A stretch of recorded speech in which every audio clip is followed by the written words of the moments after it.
Welcome to Mee TV news. Mothe మండలం లాల్తండా గ్రామంలో ప్రజాపాలన gram sabha MRO Sanghamitra ఆధ్వర్యంలో కార్యక్రమాన్ని ప్రారంభించారు. ఎంఆర్ఓ మాట్లాడుతూ ఇందిరమ్మ ఆత్మీయ భరోసా, ఇందిరమ్మ ఇండ్లు, కొత్త రేషన్ కార్డ్స్, రైతు భరోసా వంటి కార్యక్రమాలను అమలు చేసుకోవాలని, ప్రస్తుతం వచ్చిన లిస్టులలో ఎవరైనా పేర్లు లేని వారు కొత్తగా గ్రామసభలలో దరఖాస్తు చేసుకోవచ్చని తెలియజేశారు. రైతు భరోసాకు కొత్తగా పాస్ పుస్తకాలు వచ్చినాయి, తప్పనిసరిగా రైతు భరోసాకు దరఖాస్తు చేసుకోవాలని తెలియజేశారు. ఈ కార్యక్రమంలో రెవెన్యూ ఇన్స్పెక్టర్ నిర్మల, ప్రియాంక లాల్తండా, గ్రామ సెక్రటరీ శ్రీకాంత్, ఆశా వర్కర్స్, ఏఎన్ఎంలు, అంగన్వాడీ టీచర్స్, గ్రామ ప్రజలు అధిక సంఖ్యలో పాల్గొన్నారు. మాత్రమే అందులో మీ పేరు లేకపోతే మళ్ళీ దరఖాస్తు చేసుకోండి. ఏవైనా సరే, ఇండ్లైనా, ఇండ్ల స్థలాలైనా, రైతు భరోసా, రైతు ఆత్మీయ భరోసా అయినా ఏదైనా మన కలెక్టరేట్ నుంచి వచ్చిన లిస్ట్ ప్రకారం చదివి వినిపిస్తాము. వీళ్ళు అర్హులు అని డిసైడ్ చేయడానికి కాదు, వాళ్ళు అప్లై చేసుకునే వివరాలు మేము చదివి వినిపించడం జరుగుతుంది. అందులో రాని వాళ్ళు దరఖాస్తు చేసుకోవచ్చు. అదేవిధంగా ఈ గ్రామ సభకు హాజరు కాలేకపోయిన వాళ్ళు కూడా మండల ప్రజాపాలన సేవా కేంద్రంలో దరఖాస్తు చేసుకోవచ్చు. మీ సేవలో ఆన్లైన్లో కూడా దరఖాస్తు చేసుకోవచ్చు. అది నిరంతర ప్రక్రియ. ప్రతి ఒక్క దరఖాస్తు పరిశీలించబడుతుంది. అర్హతను బట్టి మీకు కార్డు మంజూరు చేయడం జరుగుతుంది. 4వ అంశం ఇందిరమ్మ ఇండ్లు.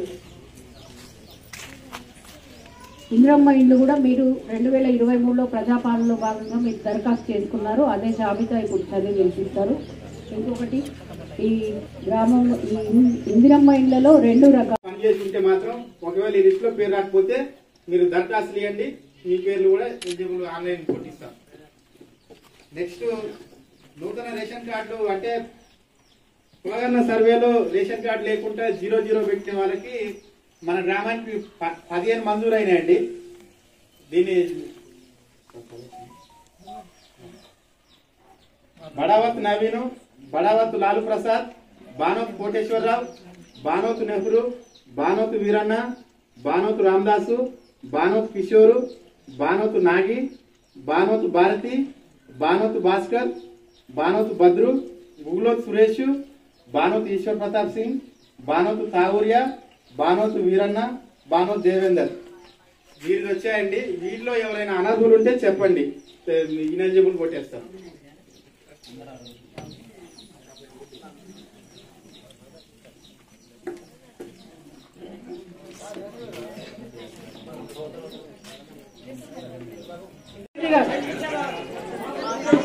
సంబంధించిన లిస్టు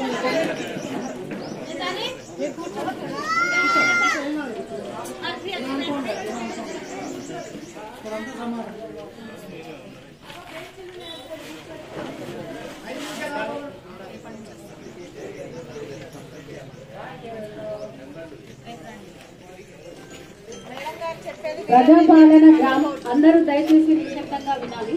ఎవరు సభకు ఆటంకం కలిగించవద్దని విన్నవించుకుంటున్నాం.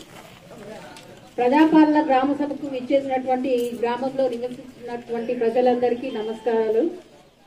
ప్రజలకు ఇచ్చిన హామీలు నెరవేర్చే ప్రక్రియలో భాగంగా మన ప్రభుత్వం ఈ జనవరి 26 నుండి 4 పథకాలు అమలు చేయబోతుంది. ఈ పథకాల వివరాలు ఈ గ్రామంలో ప్రజలందరికీ తెలియజేయడానికి ఈ గ్రామ సభ నిర్వహించడం జరుగుతుంది. ఆ పథకాలు ఏమిటో తెలియజేయబడతాయి. ఇప్పుడు 4 పథకాలు ఏంటంటే ఇందిరమ్మ ఆత్మీయ భరోసా, రైతు భరోసా,